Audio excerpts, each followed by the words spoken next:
अस्सलाम वालेकुम 8th class students. आज हमारी मैथ्स की क्लास नंबर 23 है इंशाल्लाह। और प्रीवियस क्लास में हमने चैप्टर 5 स्टार्ट कर लिया था। एक्सरसाइज 5 में हमने क्वेश्चन नंबर 1, 2, 3, 4 कंप्लीट कर लिए थे। आज की क्लास में हम इंशाल्लाह क्वेश्चन नंबर 5 स्टार्ट कर रहे हैं। आपको बुक में पेज नंबर 66 पे क्वेश्चन मिल जाएगा। क्वेश्चन नंबर 5 जहाँ पे लास्ट हमने काम किया था उसके बिल्कुल नेक्स्ट पेज पे आज की डेट मेंशन करें, लाइन ड्रॉ करें और क्वेश्चन नंबर 5 नोट डाउन कर लें। इवैल्यूएट, ठीक है। इवैल्यूएट का मतलब होता है वैल्यू फाइंड करें, वैल्यू, ठीक है, वैल्यू फाइंड करें। पार्ट 1 क्या है, 4 bracket a cube exponent 0 solution start. आपको कहा गया है इस क्वेश्चन की वैल्यू फाइंड करें, इवैल्यूएट करें इसको। तो क्वेश्चन कॉपी करेंगे सबसे पहले 4 a क्यूब 0, ठीक है। अब देखें सबसे पहले ब्रैकेट सॉल्व करेंगे। छोटा सा रूल याद रखना है, अगर किसी भी टर्म की पावर 0 हो तो उसका आंसर 1 होता है। उसका आंसर क्या होता है, 1, बगैर सॉल्व किए।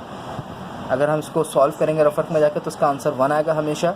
तो छोटा सा रूल याद कर लें, रख लें, किसी भी टर्म की जब पावर एक्सपोनेंट 0 हो जाती है तो उसका आंसर 1 आता है, ठीक है। तो a क्यूब की पावर 0 थी तो इस पूरे का आंसर 1 आ गया।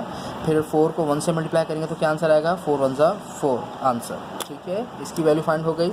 उसके बाद पार्ट 2 को स्किप कर दें, मैं आपको लास्ट में कराऊंगा।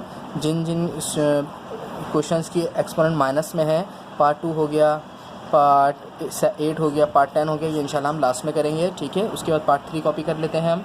पार्ट 3 क्या है और बुक वाले क्वेश्चन नंबर डालेंगे। √4 अपॉन 2 की पावर 0 सॉल्यूशन स्टार्ट। सबसे पहले हम क्वेश्चन कॉपी करेंगे। √4 2 की पावर 0, क्लियर।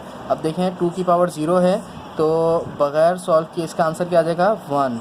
जिस टर्म की पावर 0 होगी, जिस टर्म की पावर 0 होगी उस टर्म का आंसर क्या आएगा, 1। तो डिनोमिनेटर में 1 बचता है तो नहीं लिखते, ठीक है। ये फर्स्ट स्टेप हो गया हमारा। ये सेकंड स्टेप है। थर्ड स्टेप में √4, आपको याद होगा हमने चैप्टर 3 में √4 अगर किसी को रूट को ख़त्म करना होता है तो किस तरह करते हैं, एलसीएम के थ्रू। तो 4 का एलसीएम लेंगे, 2 2 ज़ा 4, 2 1 ज़ा 2, ठीक है। तो 4 का एलसीएम क्या आ गया, 2 मल्टीप्लाई बाय 2, ठीक है। डिनोमिनेटर में 1 था तो 1 तो नहीं लिखते, 2 का पेयर बनेगा तो 2 आंसर आ जाएगा। इस पूरे क्वेश्चन का आंसर क्या आया है, 2, यानी इस क्वेश्चन की जो वैल्यू थी वो 2 थी, ठीक है। तो हमने वैल्यू फाइंड कर ली। उसके बाद पार्ट 4 करेंगे। पार्ट 4 हमें गिवन है √2 पावर 6, √2 पावर 6 सॉल्यूशन स्टार्ट, ठीक है।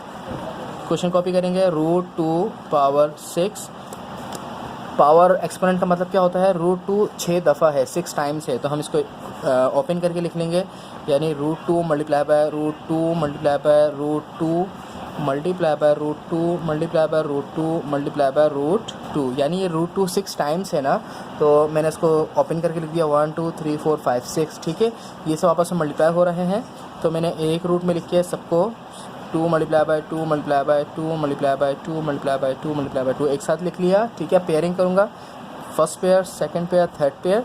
फर्स्ट पेयर लिखा, दैन सेकंड पेयर लिखा, दैन थर्ड पेयर लिखा, रूट ख़त्म हो गया, 2 2 ज़ा 4, 4 2 ज़ा 8, ठीक है। इस क्वेश्चन का आंसर क्या आ गया, 8। इसकी वैल्यू 8 है। पार्ट 5 कॉपी करेंगे, ठीक है। पार्ट 5 क्या गिवन है हमें, part 5 2 power 1 upon 2 whole power 8 solution start, ठीक है। गौर से देखें, 2 एक्सपोनेंट 1 अपॉन 2 होल पावर 8। सबसे पहले क्वेश्चन कॉपी करेंगे, 2 1 अपॉन 2 8, ठीक है। अब देखें पावर 2 पावर एक साथ जमा हो गए। जब 2 पावर एक साथ जमा हो जाएं तो फिर हम पावर को कटिंग कर देते हैं। 2 1 ज़ा 2, 2 2 ज़ा 4, ठीक है। अब देखें ये 1 4 ज़ा 4, तो यहाँ पे टोटल पावर क्या बन गई, 4। पावर को सॉल्व किया, कटिंग की और मल्टीप्लाई किया तो होल पावर क्या बन गई, 4। 2 4 टाइम्स है तो क्या करेंगे, 2 multiply by 2 multiply by 2 multiply by 2। 2 4 times था तो 2 को हमने ओपन करके लिख दिया। अब इसको मल्टीप्लाई करेंगे, 2 2 ज़ा 4, 4 2 ज़ा 8, 8 2 ज़ा 16। तो पार्ट 5 का आंसर क्या है हमारे पास, 16, ठीक है। इसके बाद पार्ट 6 कर लेंगे हम। पार्ट 6 क्या है, 16 3 अपॉन 4 सॉल्यूशन स्टार्ट, ठीक है। 16 3 अपॉन 4।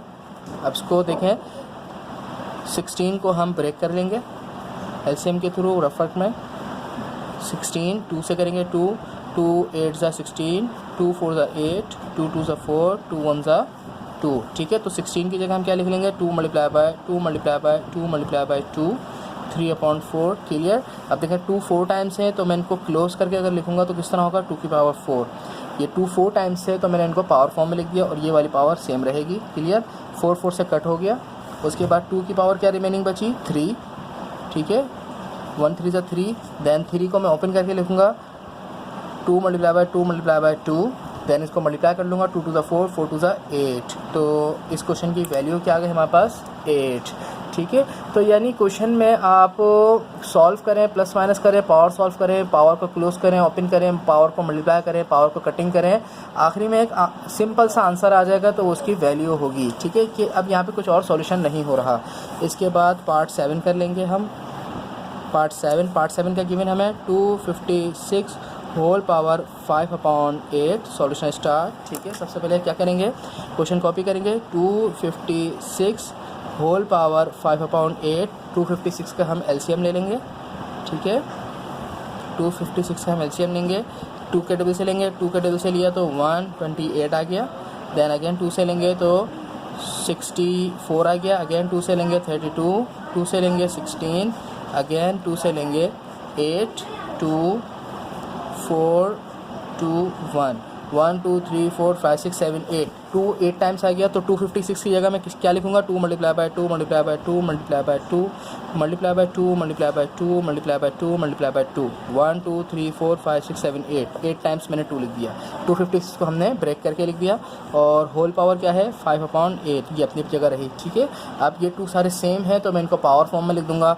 2 8 टाइम्स है तो मैं क्या इनको यूँ करके लिख सकता हूँ, बिल्कुल लिख सकता हूँ। 2 8 टाइम्स है तो मैंने पावर फॉर्म में लिख दिया। ठीक है, और मेन पावर क्या है हमारी 5/8, 8 8 से कट हो गई और 2 की पावर क्या रिमेनिंग बची 5, यानी 2 5 टाइम्स है 2 multiply by 2 multiply by 2 multiply by 2 multiply by 2। ठीक है, सॉल्व कर लेंगे 2 2 ज़ा 4 4 2 ज़ा 8 8 2 ज़ा 16 16 2 ज़ा 32।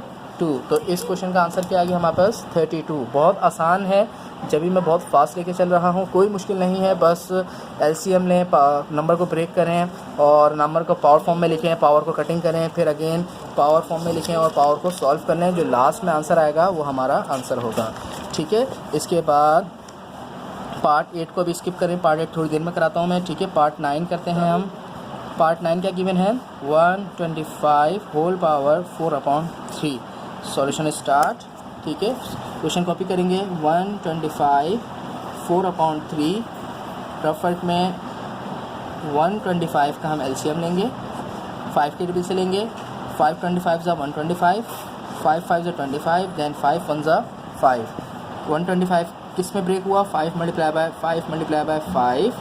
ठीक है, हमने 125 को ब्रेक करके लिख लिया 4/3। उसके बाद 5 को हम क्या पावर फॉर्म में लिख सकते हैं, बिल्कुल लिख सकते हैं 5 की पावर 3। ठीक है, 3 टाइम्स का सेम था और मेन पावर अपनी जगह रहेगी। 3 3 से कट हो गया। 5 की पावर क्या बची 4।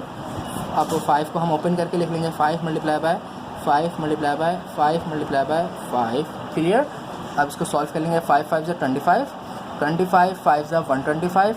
कैलकुलेटर आपका अलाउ है, आप कैलकुलेटर यूज़ कर सकते हैं। 5 5 ज़ा 25, 25 5 ज़ा 125, 125 5 ज़ा 625। तो इस क्वेश्चन की वैल्यू क्या है हमारे पास 625। तो हमारा पार्ट 1 हो गया है, पार्ट 3 हो गया है, पार्ट 1 हो गया, पार्ट 3 हो गया, पार्ट 4 5 6 हो गया, 7 हो गया एंड 9 हो गया है। ठीक है, हमारे 3 पार्ट्स ले गए हैं, इनकी पावर नेगेटिव थी। अब हम ये 3 पार्ट्स करते हैं जल्दी से। ये भी सेम पैटर्न पे है। पार्ट 2 पर आते हैं। ठीक है, पार्ट 2 हमें गिवन है √3 होल पावर -4 होल पावर -4। ठीक है, अब हम क्या करेंगे सबसे पहले क्वेश्चन कॉपी करेंगे √3 होल पावर -4। अब एक छोटा सा रूल याद रख लें, अगर किसी भी टर्म की पावर नेगेटिव हो तो सबसे पहले पावर को पॉजिटिव कर लें। सबसे पहले पावर को पॉजिटिव कर लें। पावर पॉजिटिव कैसे होगी, जिस टर्म की पावर है ना उस टर्म को रेसिप्रोकल कर देंगे, उस टर्म को रेसिप्रोकल कर देंगे। तो हमने टर्म को रेसिप्रोकल कर दिया तो ये हमारे पास पावर पॉजिटिव हो गई। नीचे 1 था ना तो 1 को ऊपर ले गए और इस टर्म को नीचे ले आए। तो पावर को अगर पावर नेगेटिव है तो उसको पॉजिटिव किस तरह करेंगे, टर्म को रेसिप्रोकल कर देंगे इंशाल्लाह। और क्वेश्चन करेंगे तो आपको और समझ आ जाएगा। √3 4 टाइम्स है तो 1 तो अपनी जगह रहेगा, ठीक है। √3 4 टाइम्स है तो उसको 4 टाइम्स लिख लेंगे। क्लियर, समझ आ गई कि ये 4 टाइम्स कैसे आया। 1 अपनी जगह है, √3 की पावर 4 थी, यानी पावर का मतलब होता है टाइम्स, तो हमने इसको ओपन करके लिख लिया। अब हम क्या करेंगे, ये सब सेम है तो हम इनको एक रूट में लिख लेंगे। 3 × 3 × 3 × 3 पेयर बनाएंगे। 3 का एक पेयर बना, एक पेयर इसका बना। इसके बाद 1 अपनी जगह रहेगा। ये पेयर रूट से बाहर आया और ये पेयर रूट से बाहर आया, रूट ख़त्म हो गया पेयर की वजह से। और आंसर क्या आ गया, 3 3 9। इस क्वेश्चन का आंसर होगा 1/9। क्लियर, आसान है, यहाँ तक कॉपी करें। इसके बाद पार्ट नंबर हम 8 कॉपी कर लेते हैं। पार्ट नंबर 8, बस 2 पार्ट और करने हैं आज की क्लास में। Part number 8, 1/4 power -3/2। Solution start, ठीक है। क्वेश्चन कॉपी करेंगे। 1/4 -3/2, 1/4 होल पावर -3/2। क्लियर। अब देखें, पावर नेगेटिव है तो सबसे पहले पावर को पॉजिटिव करेंगे, सब काम छोड़ देंगे, सबसे पहले पावर पॉजिटिव करेंगे। पावर पॉजिटिव कैसे होती है, टर्म को रेसिप्रोकल करते हैं। 1 नीचे आ जाएगा, 4 ऊपर आ जाएगा, 1 नीचे आ जाएगा, 4 ऊपर आ जाएगा। नीचे 1 आता है तो 1 लिखते नहीं है, ठीक है, डिनोमिनेटर में 1 लिखते नहीं है। तो ये हमने क्वेश्चन को रेसिप्रोकल किया तो पावर पॉजिटिव हो गई, सिंपल। अब देखें, 4 का एलसीएम ले लेंगे हम। 2 2 4, 2 1 2, तो 4 की जगह हम क्या यूँ लिख सकते हैं, 2 × 2। ये 4 लिखा हुआ है, बिल्कुल लिख सकते हैं। पावर अपनी जगह रहेगी 3/2। इसको मैं एक्सपोनेंट फॉर्म में लिख दूंगा। 2 टाइम्स से तो मैंने 2 टाइम्स पावर दे दी और पावर रहने दी मैंने। 2 2 से कट हो गई, 2 की पावर क्या रिमेनिंग बची, 3, ठीक है। इसको मैं ओपन करके लिखूंगा तो क्या होगा, 2 × 2। Answer is 2 2 4, 4 2 8। Simple answer, 8 answer आ गया। आज का लास्ट क्वेश्चन है हमारा part number 10। Part number 10, 243 whole power -1/5। Solution start, ठीक है। 243 होल पावर -1/5। सबसे पहले हम क्वेश्चन कॉपी करेंगे। ये थोड़ा क्वेश्चन टिपिकल है, इसको समझें। 245 -1/5, हमने देखा पावर नेगेटिव है तो सबसे पहले क्या करेंगे, पावर को पॉजिटिव करेंगे। पावर पॉजिटिव कैसे होती है, टर्म को रेसिप्रोकल कर देंगे। नीचे 1 था तो ऊपर 1 आ जाएगा, 243 ऊपर था तो नीचे आ जाएगा, ठीक है। तो 243 की पावर क्या हो गई हमारे पास, पॉजिटिव हो गई। 243 की पावर क्या हो गई हमारे पास, पॉजिटिव, ठीक है। यहाँ तक क्लियर हुई। वही जो नेगेटिव को पॉजिटिव पावर करने का रूल है वही अप्लाई किया। इसके बाद 243 का हम एलसीएम ले लेंगे। 243 का एलसीएम लेंगे तो 243 2 से तो कट नहीं होगा, 3 से कट करेंगे। 3 से कट किया, 3 8 24, 3 1 3, अगेन 3 से कट किया, 3 27, अगेन 3 से किया 9, 3 से किया, देन अगेन 3 से किया 1, ठीक है। तो 1 2 3 4 5 टाइम 3 आ गए। तो 243 की जगह मैं 3 × 3 × 3 × 3 × 3 लिख सकता हूँ, ठीक है। ये 243 ही लिखा हुआ है, बस मैंने इसको ब्रेक करके लिख दिया। और इसकी पावर क्या है, 1/5। क्लियर, 1 अपनी जगह रहेगा। इसको मैं एक्सपोनेंट फॉर्म में लिख लूँगा। 5 टाइम्स है तो मैं यूँ लिख सकता हूँ, 3 की पावर 5, बिल्कुल लिख सकता हूँ। ये 1/5, ठीक है। 5 से कट हुआ तो 3 की पावर 1 बची तो आंसर आ गया 1/3। 1 पावर लिखते नहीं है तो आंसर आ गया 1/3। तो आज की क्लास बहुत इंटरेस्टिंग थी, मुश्किल नहीं थी, बस आपको पावर सॉल्व करनी आनी चाहिए। आपको याद होगा चैप्टर का नेम क्या था, एक्सपोनेंट्स एंड रेडिकल्स, ठीक है। अब देखें, रेडिकल्स भी आपने पढ़ लिया और एक्सपोनेंट भी पढ़ लिया। एक्सपोनेंट क्या है, एक्सपोनेंट पावर को कहते हैं और रेडिकल रूट को कहते हैं। रूट को क्या कहते हैं, रेडिकल्स, ठीक है। तो आपने दोनों चीज़ें पढ़ ली। पावर्स पहले आपने स्टार्टिंग में पावर्स पढ़ी थी, ठीक है। उसके बाद हमने साथ रेडिकल्स भी पढ़ लिए। रेडिकल्स मतलब रूट को किस तरह सॉल्व करते हैं, रूट में पेयर बनाते हैं और पेयर एलसीएम के थ्रू बनाते हैं, ठीक है। तो हमने आज क्वेश्चन नंबर 5 किया और क्वेश्चन नंबर 5 में हमने ऑल 10 पार्ट्स कंप्लीट कर लिए। तो यहाँ तक काम करें और मुझे चेक करें। इंशाल्लाह नेक्स्ट क्लास चैप्टर 5 की लास्ट क्लास होगी, अरिथमेटिक की लास्ट क्लास होगी। अस्सलामु अलैकुम वरहमतुल्लाहि वबरकातुहू।